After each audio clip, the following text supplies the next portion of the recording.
Dear student, कैसे हैं आप?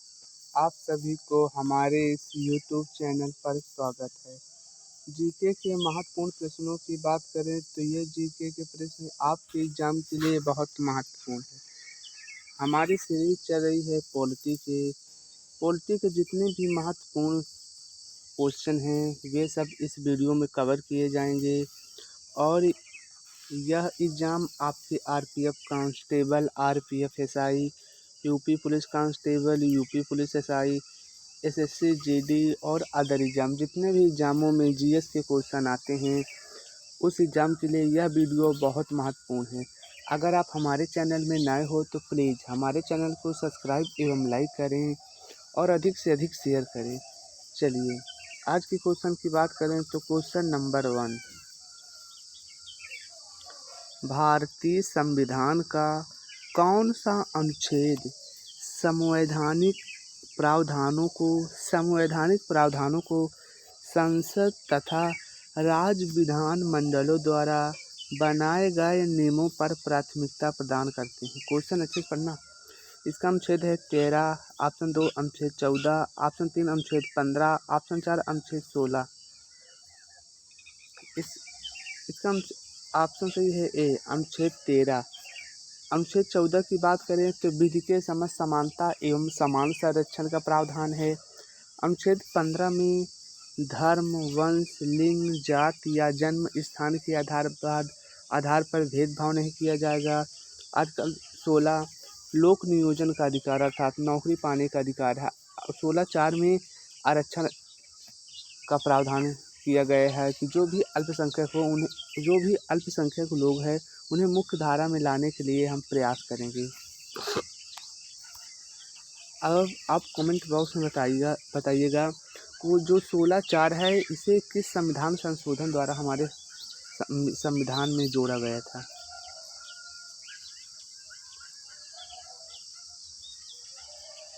क्वेश्चन नंबर 2, ये भी बहुत मोस्ट इम्पॉर्टेंट है।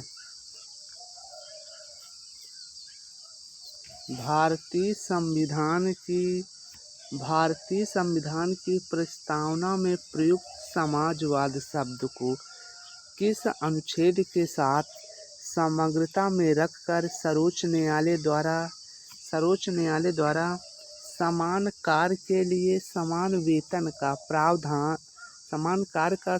वेतन का मौलिक अधिकार प्रदान करता है? अनुच्छेद 14 और अनुच्छेद 16, ऑप्शन 2 अनुच्छेद 14 और अनुच्छेद 15, ऑप्शन 3 अनुच्छेद 15 और अनुच्छेद 16, ऑप्शन 4 इनमें से कोई नहीं। अगर ये ऐसा पूछता कि समान कार्य के लिए समान वेतन तो फिर आर्टिकल 39 होता। इसमें कहा गया है कि मौलिक अधिकार कौन सा अनुच्छेद प्रदान करता है? तो इसका अनुच्छेद 14 और अनुच्छेद 16 हमारे समान कार्य के लिए समान वेतन का जो मौलिक अधिकार वो प्रदान करता है। क्वेश्चन नंबर 3, संविधान के प्रारंभ में मौलिक अधिकारों की संख्या कितनी थी? Option 1 7, option 2 6, option 3 8, option 4 9। इसका ऑप्शन सही है 7। संविधान के प्रारंभ में मूल अधिकारों की संख्या 6 है और पूछे वर्तमान में 6 है। अगर पूछे कि जो संपत्ति का अधिकार 44वां संविधान संशोधन 1978 के द्वारा भारतीय संविधान के अनुच्छेद 300 में रखा गया है, जो कि अब एक वैधानिक अधिकार है। प्रारंभ में मूल अधिकार था। अब अगर पूछे कि प्रारंभ में अनुसूचियों की संख्या 8 थी। क्वेश्चन नंबर 4, राज्य की परिभाषा का उल्लेख किस अनुच्छेद में है? ऑप्शन 1 अनुच्छेद 12, ऑप्शन 2 अनुच्छेद 17, ऑप्शन 3 अनुच्छेद 14, ऑप्शन 4 अनुच्छेद 15। इसका ऑप्शन सही है अनुच्छेद 12। अनुच्छेद 12 में ये कहा गया है कि राज्य की परिभाषा क्या होगी। और अनुच्छेद 17 की बात करें तो छुआछूत का प्रावधान है कि छुआछूत अंत करना।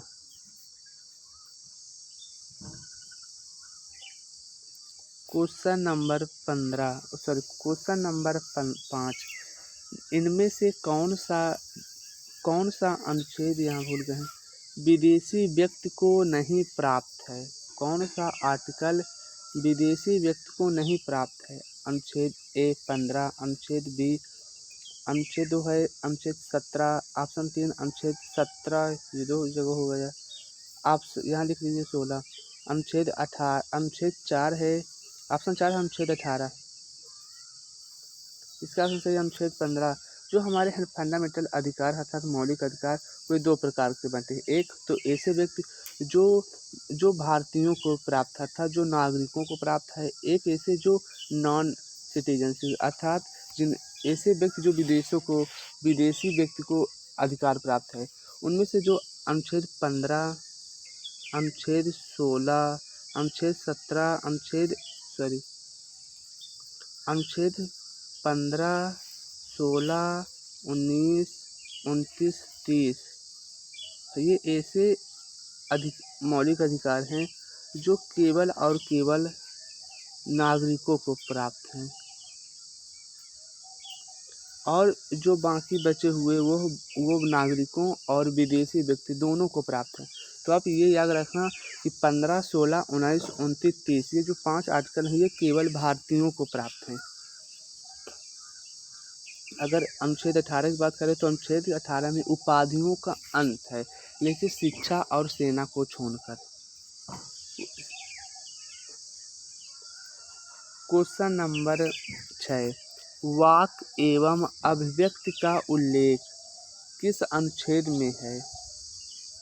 ऑप्शन 1 अनुच्छेद 19, ऑप्शन 2 अनुच्छेद 20, ऑप्शन 3 अनुच्छेद 18, ऑप्शन 4 अनुच्छेद 21।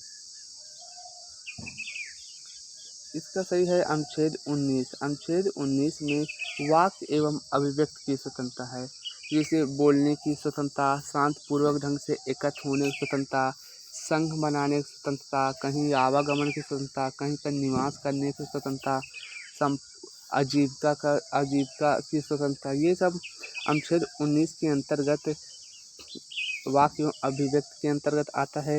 अनुच्छेद 20 की बात करें तो अनुच्छेद 20 में है अपराधों की दोष सिद्धि का अधिकार।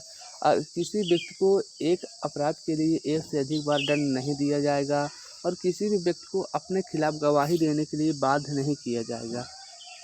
अनुच्छेद 21 में प्राण एवं दैहिक स्वतंत्रता का प्रावधान है।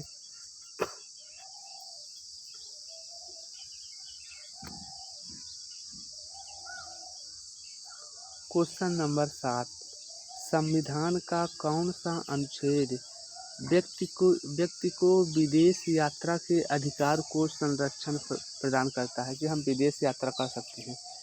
अनुच्छेद ऑप्शन 1 अनुच्छेद 21, ऑप्शन 2 अनुच्छेद 22, ऑप्शन 3 अनुच्छेद 13, ऑप्शन 4 अनुच्छेद 23। इसका ऑप्शन सही है ए अनुच्छेद 21। अनुच्छेद 21 में एक मेनका गांधी केस हुआ था, उसमें सुप्रीम कोर्ट ने कहा था विदेश यात्रा किसी व्यक्ति का मौलिक आर्टिकल 21 का हिस्सा है कि अगर कोई भी जैसे स्वच्छ जल और स्वच्छ हवा और विदेश यात्रा, जीवन जीने का अधिकार, शारीरिक नहीं बल्कि पूर्ण गरिमा के साथ जीना, ये सब आर्टिकल 21 का हिस्सा है। आर्टिकल 22 में कहा गया है कुछ दशाओं में गिरफ्तारी, जिस व्यक्ति को गिरफ्तार किया जाएगा उसे 24 घंटे के सामने सक्षम मजिस्ट्रेट के सामने पेश किया जाएगा। इसमें रास्ता का समय नहीं जुड़ता। अनुच्छेद 23 में बाल श्रम से प्रतिषेध एवं अनुच्छेद 23 में बधुआ व्यापार, जो मानव तस्करी होती थी, मानव को व्यापार होता था, दुर्व्यवहार होता था, उसके रोकथाम पर का उल्लेख है। बेगार प्रथा। क्वेश्चन नंबर 8, बाल श्रम से प्रतिषेध या प्रतिबंध का उल्लेख किस अनुच्छेद में किया गया है? ऑप्शन 1 अनुच्छेद 14, ऑप्शन 2 अनुच्छेद 15, ऑप्शन 3 अनुच्छेद 26, ऑप्शन ए अनुच्छेद 24, ऑप्शन 2 अनुच्छेद 25, ऑप्शन 3 अनुच्छेद 26, ऑप्शन 4 अनुच्छेद 27। इसका ऑप्शन सही है अनुच्छेद 24। अनुच्छेद 24 में बाल श्रम से प्रतिषेध या प्रतिबंध का उल्लेख करता है। इसमें यह कहा गया है किसी भी व्यक्ति को 14 वर्ष से कम किसी भी बालक को किसी भी जोखिम भरे कारखाने में नहीं रखा जाएगा। आर्टिकल 25 अनुच्छेद 25 में कहा गया है अंतःकरण एवं उपासना की स्वतंत्रता। किसी व्यक्ति को कोई भी धर्म मानने और किसी भी प्रकार की पूजा करने का अधिकार है, हम उस पर रोक टोक नहीं लगेगा। और आर्टिकल 26 में धार्मिक कार्यों के प्रबंध की स्वतंत्रता।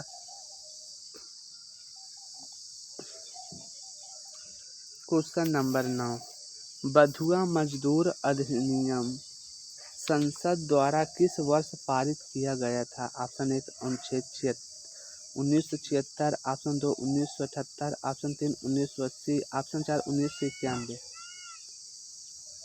इसका ऑप्शन सही है 1976 में बंधुआ मजदूर अधिनियम संसद में पारित किया गया था, क्योंकि बंधुआ मजदूर यह आर्टिकल 23 का हिस्सा है। अगर बात करें 1978 में, इस समय 44वां संविधान संशोधन हुआ था। अगर 1991 की बात करें तो इस समय LPG लिबरलाइजेशन, प्राइवेटाइजेशन, ग्लोबलाइजेशन आया था।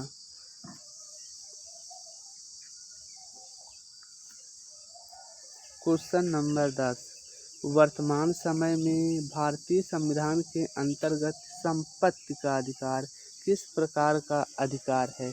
ऑप्शन 1 वैधानिक अधिकार, ऑप्शन 2 स्वतंत्रता का अधिकार, ऑप्शन 3 मूल अधिकार, ऑप्शन 4 समानता का अधिकार। इसका ऑप्शन सही है ए। वर्तमान में जो संपत्ति का अधिकार यह एक वैधानिक अधिकार है, लेकिन जो इसे 44 संविधान संशोधन द्वारा हटाकर वह मूल अधिकार से हटाकर एक वैधानिक अधिकार कर दिया गया था, जो कि पहले एक मूल अधिकार हुआ करता था। तो बताइए आज आपको यह वीडियो कैसे लगी? अच्छी लगी हो तो प्लीज़ हमारे चैनल को सब्सक्राइब एवं लाइक करें, अधिक से अधिक शेयर करें। हमारा जो टारगेट है 1K सब्सक्राइबर का वह पूरा हो सके। अगर ये वीडियो अच्छी लगी हो तो प्लीज़ अधिक से अधिक शेयर करें। Thank you so much. Bye bye, take care.